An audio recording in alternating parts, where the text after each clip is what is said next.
Morning. আজকে second day বেনারসে। তো সকাল সকাল স্নান ধান করে চলে যাচ্ছি কাশী বিশ্বনাথের মন্দিরে। কালকেও এই জায়গাটা দেখিয়েছিলাম, তবে কালকে ছিল রাত আর আজকে সকাল। দেখতেই পাচ্ছেন ভীষণ জমজমাট। তো এইবারে একটা রাস্তা গেছে, কালকেও বলেছিলাম যে বিশ্বনাথ মন্দিরের দিকে, এবং একটা রাস্তা গেছে দশমেধ ঘাট, যেখানে যেখানে আরতি হয় সেই দিকে। চলে এসেছি হাঁটতে হাঁটতে এই মন্দিরে। অসম্ভব সুন্দর একটা জায়গা, হেঁটেই মোটামুটি চলে আসা যায়। আর সেদিনকে ছিল শুক্রবার, সেদিনকে রাস্তায় বেশ ভিড় ছিল আর ভীষণ কড়াকড়ি ছিল।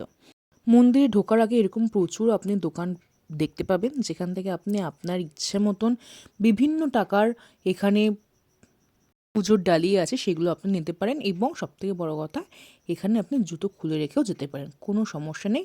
একদম বিনামূল্যে আপনি এখানে জুতো রাখবেন এবং যেতে পারবেন। সেদিনকে যেহেতু শুক্রবার ছিল, তো সেদিনকে আপনার দেখে নিশ্চয়ই বুঝতেই পারছেন যে ঠিক কী ঘটেছিল। জ্ঞানবাপী মসজিদ থেকে তখন লোকজন বেরোচ্ছে। আমরা গেছিলাম, গিয়ে পুজো টুজো দিলাম, কিন্তু ফোন যেহেতু নিয়ে ঢোকার অনুমতি নেই তাই দেখাতে পারলাম না। তারপর বেরিয়ে খাওয়া দাওয়া তো অবশ্যই করতে হবে, সকাল থেকে যেহেতু না খাওয়া দাওয়া করে আছি, কারণ স্নান করে পুজো দেবো। হ্যাঁ, শুধুমাত্র চা খেয়েছিলাম আর দুটো বিস্কুট খেয়েছিলাম। তারপরে ওই কচুরি খাওয়ার পর ওখানকার স্পেশাল লিট্টি চোখা, অসম্ভব সুন্দর খেতে। লিট্টি খাওয়া দাওয়া করলাম আমরা। দ্বিতীয় দিনকে সত্যিই মনে হচ্ছিল যেন খাওয়ার জন্য ভিডিও করতে বেরিয়েছি, কিন্তু কিছু করার নেই। খাওয়া দাওয়া পুজো সব কিছু মিলিয়ে দ্বিতীয় দিনটা আমাদের কাটলো। এরপর বেনারসের স্পেশাল মালাইও, যেটা কি না এইরকম ঠান্ডা ঠান্ডা ওয়েদারে এটা পাওয়া যায়। গরমে খুব একটা পাওয়া যায় বলে আমার অন্তত জানা নেই। আপনারা বলুন তো যে গরমে কি পাওয়া যায়? তাহলে গরমেও না হয় যাওয়া যেতে পারে। তারপর মালাইও খেয়ে বেরোলাম শহরে একটু দেখার উদ্দেশ্যে, কারণ এবার রিক্সা করে আমরা যাচ্ছি, দেখে বুঝতেই পারছেন। এরপর আমরা গিয়েছিলাম দুর্গাচক মন্দিরে, যা একটি দর্শনীয় স্থান। তবে আমার মতে সত্যিই মনে হয় যারা তীর্থক্ষেত্রে যায় বা কিছু, তাদের জন্য দর্শনীয় স্থান ঠিক আছে। আমরা বেশিরভাগ সময়টা তো আমার মনে হয় যে গঙ্গার ধারে বসেই হয়তো কাটিয়ে দেবো, আর সত্যিই তাই। দুর্গা মন্দিরটা দেখে নিয়ে অসম্ভব সুন্দর। দেখুন, চলুন একবার দেখবেন, আমার সাথেই অন্তত দেখবেন। এখানেও কিন্তু একই, যে জুতো এবং ফোন এখানে রেখে তারপরে মন্দিরের ভেতর প্রবেশ করতে হবে। খুব সুন্দর, মানে অসম্ভব সুন্দর। আর এখানে বাইরে ফুলের ডালি নিয়ে বসেছিল। তারপর মন্দিরটা কিছুটা ঘুরেই তারপর আবার বেরিয়ে পড়লাম এই যে আসল বেনারস শাড়ি, ওখানকার যে শাড়ি, বিশ্ববিখ্যাত শাড়ি, সেই শাড়ি কেনার উদ্দেশ্যে। কারণ বেনারসে যাব আর শাড়ি কিনবো না তাই কখনো হয়? তবে বিভিন্ন রকমের, বিভিন্ন রেঞ্জের, বিভিন্ন ধরনের শাড়ি দেখাচ্ছিল। দেখে মনে হচ্ছিল সব শাড়িগুলো যদি নিতে পারতাম, আহা। এরপর শাড়ি কেনাকাটা করে আবার সেই জায়গা। আর আজকে একটু যেহেতু আমরা লেটে, তো দেখতেই পাচ্ছেন যে ঠিক কী রকম লেভেলের ভিড় হয়েছে আজকে। প্রচুর প্রচুর প্রচুর মানুষ, প্রচণ্ড ভিড় ছিল।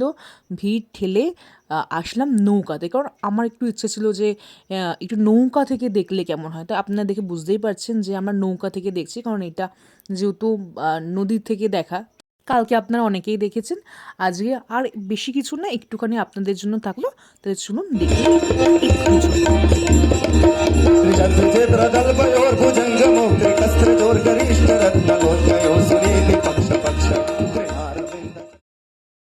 এর আগে বহু ছবিতে দেখেছি, বহু ব্লগে দেখেছি, বহু ভিডিওতে দেখেছি যে এরকম বারাণসীতে এইভাবে ফুল দিয়ে বা প্রদীপ দিয়ে মা গঙ্গাকে পুজো করে।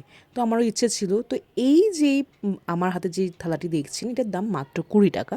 আপনি নৌকাতেই থাকুন আর যেখানেই বসুন না কেন, এইগুলো বিক্রি করতে অবশ্যই আসে, এবং তার সাথে একটি দেশলাইও ওরা দেয়, খুব ভালো মজার।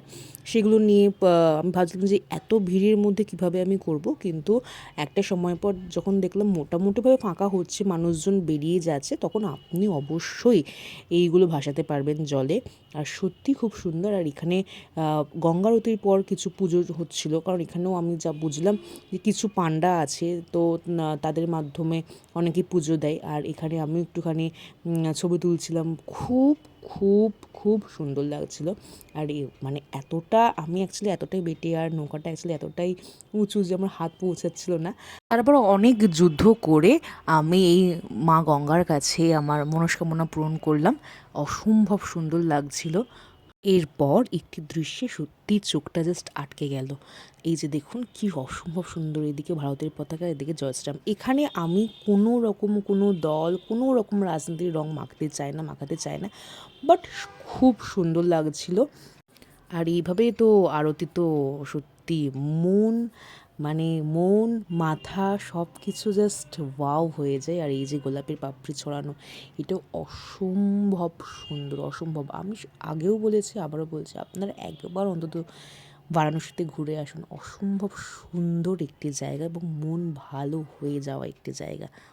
কয়েকটা টিপস আমি দেব, যে অনেকেই আছেন যারা ঘুরতে গিয়ে ভীষণ লাক্সারিভাবে থাকেন, বা শেয়ারে না গিয়ে অন্তত নিজের গাড়ি করে, মানে একটা গাড়ি বুক করে সকাল থেকে ঘোরেন। আমি তাদেরকে একটাই কথা বলবো যে ঘুরতে গিয়ে লাক্সারিভাবে না থেকে খুব কম করে যদি, মানে কম রেঞ্জের মধ্যে যদি থাকা যায়, তাহলে আমাদের অনেক টাকা সেভ হবে। আর যদি আমরা শেয়ারে যাই তাহলেও অনেক টাকা সেভ হবে। এইগুলো যদি আপনি মাথায় রাখতে পারেন তাহলে খুবই সুবিধা হবে। বেরোলাম সন্ধ্যাবেলায় নৌকা বিহারে, অসম্ভব সুন্দর। আমি ভাবছিলাম যে অনেকেই যাচ্ছে, আগের দিনকে আমি ভাবছিলাম যে অনেকেই যাচ্ছে, অন্ধকার কি এমন দেখবে, কিন্তু বিশ্বাস করুন যতক্ষণ না নৌকায় না উঠছেন ততক্ষণ বুঝতে পারবেন না এর মাহাত্ম্যটা এত সুন্দর, তার পরিবেশটা এত সুন্দর, অসম্ভব। তবে হ্যাঁ, আমি তো একদম সাঁতার জানি না, যাকে তো এই সমস্ত আপনাকে পড়ে নিতেই হবে। পড়ে নেওয়ার পরে নৌকা বিহারে আমরা বেরোলাম একটা নৌকাতে। এখানে 100 টাকা করে পার হেড, 100 টাকা করে আপনি যেতে পারেন। আর বেশ সুন্দর, মানে অসম্ভব সুন্দর। মানে সন্ধ্যাবেলায় আমি তো বলবো যে যারা বারাণসীতে যাবেন তারা অবশ্যই সন্ধ্যাবেলাতেও একবার নৌকা ভ্রমণ করবেন। আর চারপাশটা এরকম দেখে তো, আর পুরো পাড় জুড়ে, গঙ্গার পুরো পাড় জুড়ে কিনা শুধু আলো আর আলো। সেই আলো দেখে মনে হবে এ কী দেখলাম, যা জীবনেও ভোলার মতন নয়। যা গিয়ে নৌকায় বসে একটু তো ক্যাত মারতেই হয়, সেইটুকুনি আমিও করছিলাম। কিন্তু জলে আমার ভীষণ ভয়, আর যেখানে আমি সাঁতার জানি না সেখানে তো আরও বেশিই ভয়। আর এই যে এক একটা করে ঘাট আমরা পেরোচ্ছিলাম, আর কি বলবো, আপনারা দেখতেই পাচ্ছেন। কিন্তু আমার এটা মনে হয় যে মানুষের চোখের থেকে বড় লেন্স বোধহয় না এখনও পর্যন্ত আবিষ্কার হয়েছে। যা আমি দেখছি, আপনারা হয়তো সেটা মাত্র ভিডিওতে দেখছেন, কিন্তু বিশ্বাস করুন নিজের চোখে দেখার যে অনুভূতি, সেটা হয়তো বলে বোঝানো যাবে না। কিছুটা রইল আপনাদের জন্য, দেখুন।